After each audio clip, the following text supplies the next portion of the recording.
So I got a chance to spend a ton of time with Dying Light 2 The Beast, which is like Dying Light 2.5. Ignoring all that, what do you get? It's more of a horror-centric game, one that sees the return of Kyle Crane, the protagonist from the original game, going out to slaughter people because he's pissed that he spent all that time between the first game and this one getting torture slammed by a bad guy named nothing but the Baron.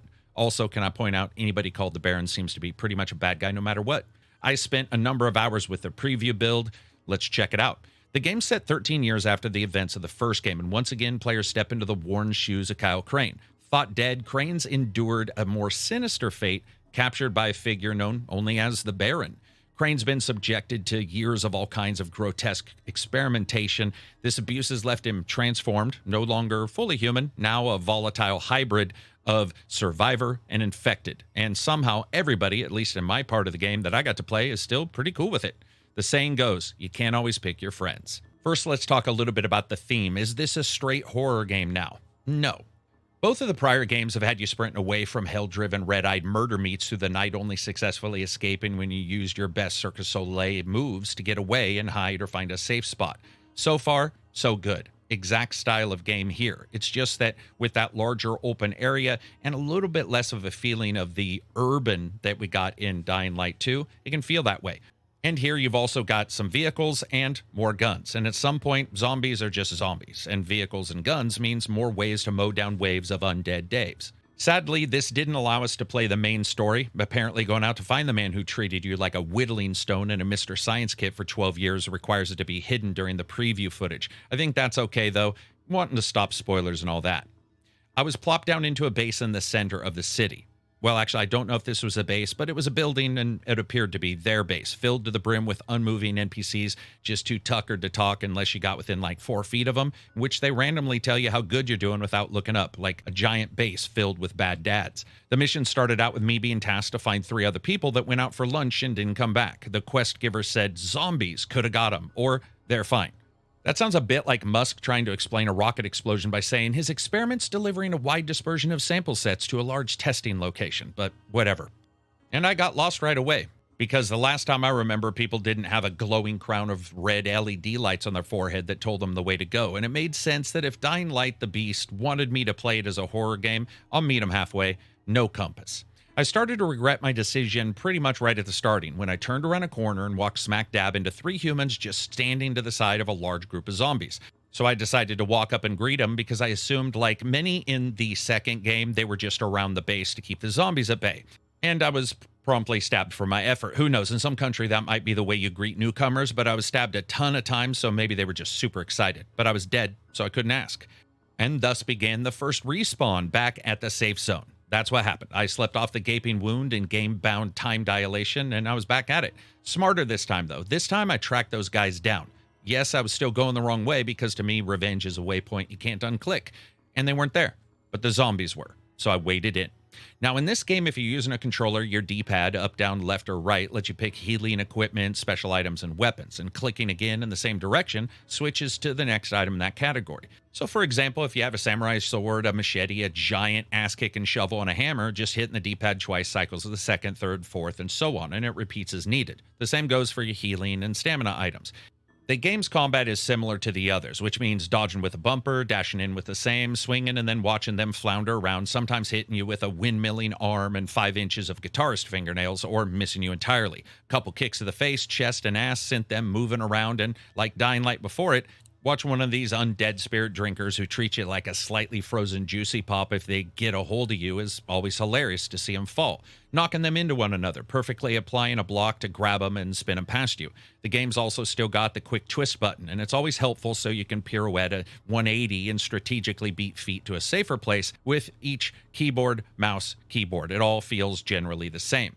And sometimes you want to do that because if you make too much noise, reinforcements come a-calling, like bad friends who only answer when you're getting the shit kicked out of you at school.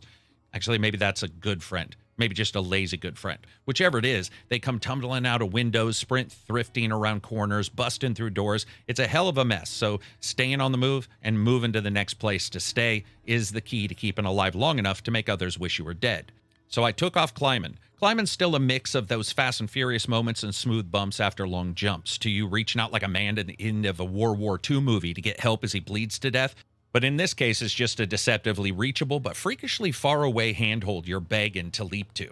I got them one at a time, as some attacked from inside, some from outside, and whittled away their numbers as they whittled away all of my items. And that's where the crafting comes in. Crane is a crafting genius. Where most people have a hard time figuring out how to align a cup to get two-factor to let them into TikTok, this guy's whittling out new parts of weapons, sculpting new terror tools, and deciding between which item does more damage at any time. A sword that hits, then explodes, then electrifies the parts, or one that electrifies as it cuts and then blows the enemy up. It's a debate for the ages.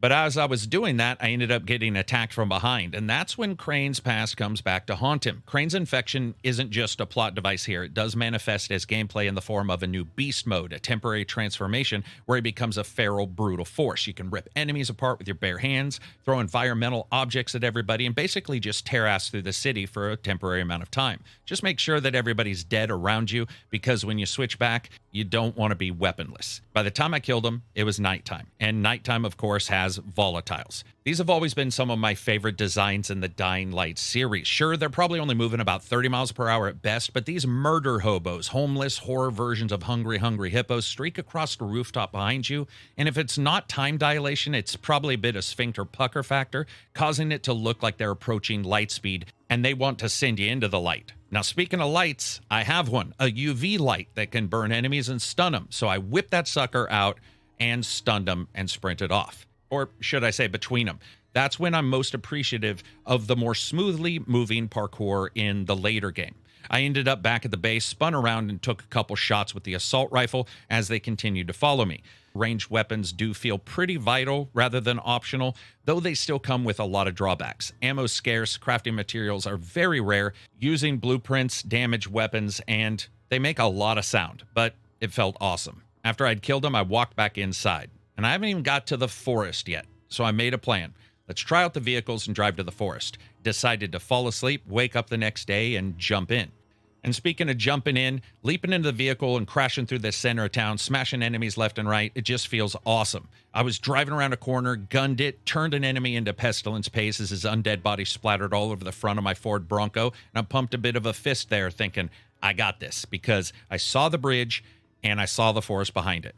I'll spare you the death I faced trying to take the truck across the bridge and crashing into an overturned car because a zombie leapt out and scared the shit out of me. Or the second time where I did the same thing, but this time actually lived and leapt into the water and swam to the forest. It may not have been heroic, but I made it. And that's what stories are made of. One place where I do love this game, and a place that continually harkens back to what makes a good horror game, at least one that's terrifying enough to make you twist a little bit in your seat, is the sound design. And that's another place where I think Dying Light the Beast does a fairly good job. Sneaking through the top level of a shop and hearing undead shambling below you, consistently moving around, keeps you always guessing the entire time whether they're coming up the steps in front of you that you've been watching, or if one's climbing up the wall behind you, trying to get in through a gaping wound in the side of the building. It's always excellent. Forests turn into odd exercises and running and then stopping and listening, then sprinting a bit again, then stopping and listening, consistently changing between you and the enemies as the hunter and the hunted, depending on your skills, the time of day, the dynamic weather, help or hindrance, and of course, your own skill. Now, sneaking through the forest, finding a wreck here, an overturned truck, or a mysteriously well-maintained swing set, you can consistently find items to scrounge and salvage. And you're going to be doing that a ton no matter where you are. At any time you can craft, as I said before, open the inventory and use the bevy of bits and pieces of the game world that are always lying around for you to pick up, from cigarettes to screws, rags to ratchets. Dying Light will have you questioning how many holes are in everybody's goddamn pockets, because no wonder you're the only one who can survive. You're the only one who isn't butterfingers enough to drop all their shit in the middle of a second-story building and then just run off. But that's the gameplay cycle here, really, through and through. Running around, grabbing items, upgrading them, and building a better loadout as you decide which items you want to use, because those do augment your character. And, of course, just make you look cool if you see anybody else. You can also end up upgrading skills for 2 different trees, but I wasn't able to do that during this playthrough. All of it feels exactly as you would expect for a Dying Light title, but again, with that different overall atmosphere that leans a little heavier into the solitary feeling. There's not a large number of factions to please or make pissy. You're just going out there to solve the story of Crane. Visually, I would also say that the Beast maintains a pretty strong technical standard. It's got your 4K and 60 FPS that are locked on current gen consoles, or at least capped. You also have DLSS 3.0 support on the PC. Even in dense areas, I would say the game looked good. Not overly better than the original in any way, but smashing a zombie's head open to see their brains just resting inside like an egg inside of a cup was awesome.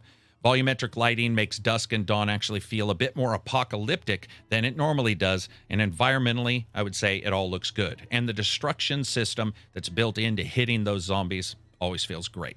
That I did have a couple issues. First, the gun audio, while there, still packs a bit of a punch, especially in a game so built around sound and stealth. Firing an assault rifle should really be a cacophony of chaos, a mixture of shells flying, enemies dying, and your ears trying to live through it. Unfortunately, here it spends more of the time in the rat-a-tat-tat kind of audio mix. It sounds like a kid sometimes, just making sounds with their lips. Also, while on the console, the X button is both heal and search, and the search parameter for triggering on an enemy is generally somewhere in the center of an enemy's body. And in the midst of battle, it can be quite difficult to not see yourself many times half healing before you realize, oh, I'm not searching, especially, as I said, when you're trying to defend yourself, but you need a little item here or there. Lastly, speaking of combat also, the long hug remains. Zombies with their psychic arms somehow ending about 6 inches farther than they look like they should. In fact, overall combat, I noticed there is still that little bit of a distance gap, which sometimes makes it feel not as necessarily realistic or as impactful as it could be. That really hasn't been adjusted for this game. Still feels good, though. What does Dying Light feel like as a whole, though? I'll be honest, it just feels like what it is, a mixture of Dying Light 1 and 2. It uses Dying Light 2's overall combat and parkour system, and that comes with positives and negatives, especially depending on whether you like Dying Light 2's parkour and its style. Many people didn't. I didn't mind it at all. I felt right at home the moment I started playing, and pretty much did here as well. And that also fed back into the combat, the searching, the salvaging, scavenging, just looking around, trying to build something with what you found, and just consistently identifying what it is that you want to do. Do you want to upgrade those weapons? Do you want to go back and talk to some of the characters to get that mission that goes on? Or do you just want to explore? That's what's always been great about Dying Light 2, and now Dying Light the Beast, at least in this preview. The sense of exploration, whether it's within the little town proper or within the forest outside of it, I always wanted to push a little farther and found myself doing that a great deal of times. The title's development journey has been pretty fascinating. Leaked in 2023 as a planned expansion. The Beast was never meant to stand on its own, but that leak paired with internal changes led to an inflection point in the studio pivoted, and what was meant to become DLC became a full game. And in a move that I say deserves some respect, owners of Stay Human Ultimate Edition received it for free, though that edition has now been delisted before launch. Not the first time we've seen it, but for those people who already got it, there you go. And ultimately, I think that might be the response for people who play this game. The understanding of exactly what it is. Maybe with some oddities here or there for just how scary or not scary you may think it is. But what they're delivering is something that we've seen before, and it feels good. I enjoyed what I played. It ran well, sounded pretty good overall, and when it comes down to it, the idea of these expanded expansions that we get, where they're a little bit larger than the normal expansions or the DLC downloads, but they're sort of something else entirely, well, at least what I played seems like it's going to hit that perfect. But it may not. Who knows? We'll just have to see. This is KARAK, no sponsors, just me. If you like that, subscribe, join the Patreon. I can only promise you that it's the best place in the entire world, because promises mean jack shit. Just ask 90% of game companies. Don't die.